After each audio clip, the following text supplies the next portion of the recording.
तो कहने का मतलब है कि एक तरह से तो चलो लॉकडाउन का ये बेनिफिट हुआ है कि लॉकडाउन ने लोगों को उनके कंफर्ट जोन से बाहर निकाला है। आप इन्वेस्ट भी कर रहे हो, आप टाइम भी दे रहे हो, आप समय भी दे रहे हो, राइट। लेकिन अगर आप सेल्स नहीं निकाल पा रहे हो तो फिर वो बेकार है। ये कमी सबसे ज्यादा एफिलिएट मार्केटिंग और डायरेक्ट सेल MLM के लोगों में देखने को मिलती है।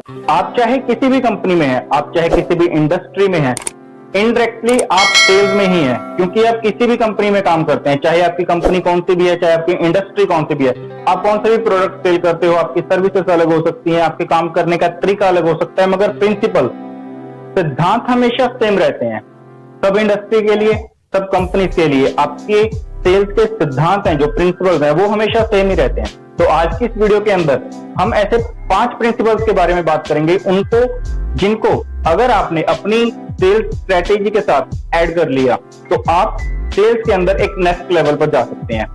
अभी रिसेंटली लॉकडाउन के दौरान क्योंकि बहुत सारे लोगों की जॉब चली गई है और उनके अंदर बहुत सारे लोगों ने अपना कुछ नया स्टार्टअप किया, अपना कुछ नया बिजनेस शुरू किया, चाहे फिर वो ऑनलाइन है चाहे वो ऑफलाइन है। तो कहने का मतलब है कि एक तरह से तो चलो लॉकडाउन का ये बेनिफिट हुआ है कि लॉकडाउन ने लोगों को उनके कंफर्ट जोन से बाहर निकाला है, राइट। तो अब जो आपने नया स्टार्टअप शुरू किया है उसको नेक्स्ट लेवल पर लेकर जाने के लिए जो सबसे मेन फोकस है, जो सबसे मेन जरूरी चीज है, वो है सेल्स। आपको सेल्स पर फोकस करना है। आप इन्वेस्ट भी कर रहे हो, आप टाइम भी दे रहे हो, आप समय भी दे रहे हो, राइट। लेकिन अगर आप सेल्स नहीं निकाल पा रहे हो तो फिर वो बेकार है, तो फिर वो स्टार्टअप का कोई बेनिफिट नहीं है, उसका हमें कोई बेनिफिट नहीं मिलता है, राइट। तो जो हमारा आज का सबसे पहला प्रिंसिपल है वो है believe in what you cell.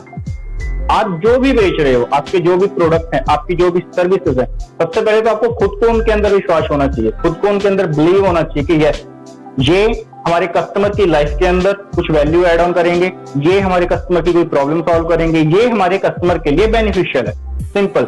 लेकिन अगर मैं एक एग्जांपल के तौर पर देखूं तो ये कमी सबसे ज्यादा एफिलिएट मार्केटिंग और डायरेक्ट सेल MLM के लोगों में देखने को मिलती है। खुद प्रोडक्ट यूज किया नहीं, खुद का बिलीव बना नहीं और निकल गए सेल करने के लिए। आप खुद सोचिए क्या सेल्स आएंगी? और ऐसे ज्यादातर केसेस में लोग फेल हो जाते हैं। क्यों? क्योंकि हमें खुद ही प्रोडक्ट के ऊपर बिलीव नहीं है। हम सामने वाले को क्या बताएंगे? हम सामने वाले को कैसे कन्विंस कर पाएंगे? हम सामने वाले को क्या बेनिफिट उसके बता पाएंगे जब हमें खुद ही नहीं पता कि वो प्रोडक्ट का एक्चुअल में कोई बेनिफिट है या नहीं है, राइट।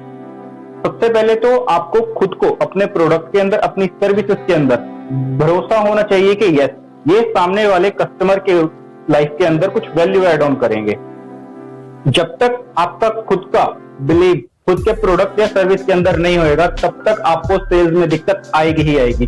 और एज अ सेल्समैन ये आपकी जिम्मेवारी भी है कि आप लोगों को बताओ कि हमारा प्रोडक्ट उनकी लाइफ के अंदर कैसे वैल्यू ऐड कर सकता है, हमारा प्रोडक्ट उनकी हेल्प कैसे कर सकता है, हमारा प्रोडक्ट उनकी प्रॉब्लम कैसे सॉल्व कर सकता है, राइट। सेकंड वन जो है वो है better prospecting, better selling. It means as better you will be at prospecting, the much better you will be at selling, right? जितने अच्छे आप प्रोस्पेक्टिंग कर पाओगे उतने ही अच्छी आप सेल्स भी निकाल पाओगे। सिंपल। आपको करना क्या है कि हर टाइम अपनी लीड की अपने प्रोस्पेक्टिंग करनी है, राइट। हर टाइम उसका फॉलोअप करना है, उसको वैल्यूएबल इंफॉर्मेशन प्रोवाइड करनी है। कहने का मतलब है हर टाइम उसको वैल्यू प्रोवाइड करनी है। कब तक? तब तक जब तक कि वो लीड आपकी कस्टमर में ना कन्वर्ट हो जाए, वो लीड आपकी सेल्स में कन्वर्ट ना हो जाए, तब तक आपको उसको वैल्यू एड ऑन करते रहना है।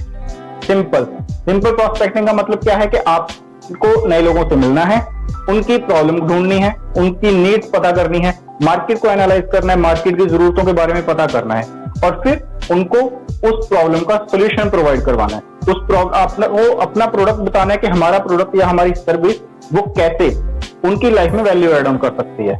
अपने प्रोस्पेक्ट के साथ बातचीत जारी रखिए, अपने प्रोस्पेक्ट के साथ बात करिए, उनसे एक रिलेशन बनाइए।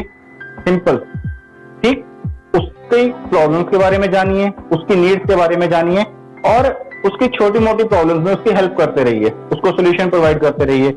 धीरे धीरे क्या होता है कि आपका और आपके प्रोस्पेक्ट का एक बॉन्ड बन जाता है। आपका प्रोस्पेक्ट आपकी कंपनी और आपके प्रोडक्ट के अंदर इंटरेस्ट दिखाने लग जाता है, वो आपकी कंपनी और प्रोडक्ट के बारे में जानकारी जुटाने लग जाता है, उसके बारे में सर्च करने लग जाता है, और फाइनली आपकी सेल्स के चांसेस बहुत ज्यादा बढ़ जाते हैं।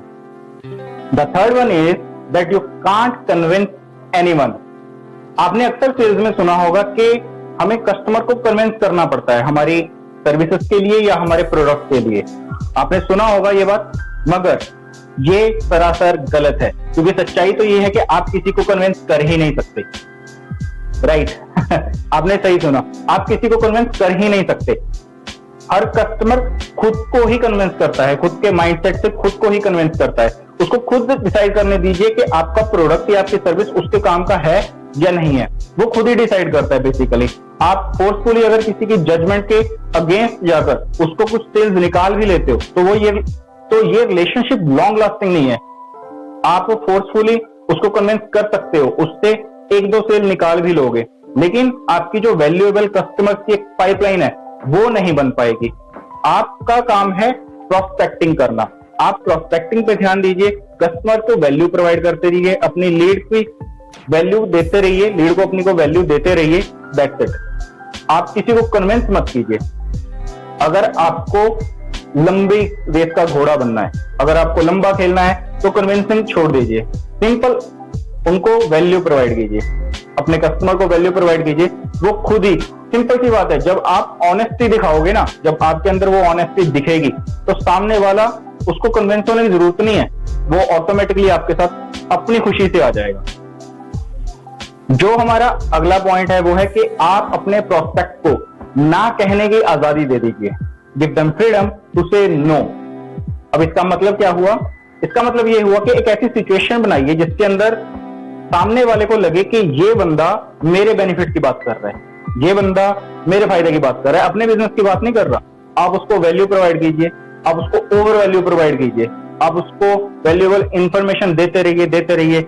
एक ऐसी सिचुएशन बना दीजिए कि आप सामने वाले को कह सको कि यस, अब आप ओपन हो, अगर आप आना चाहो तो मोस्ट वेलकम, अगर आप नहीं आना चाहते तो नो प्रॉब्लम। सामने वाला आपको ना बोल ही नहीं सकता। Right? Last but not the least, be curious, ask them question.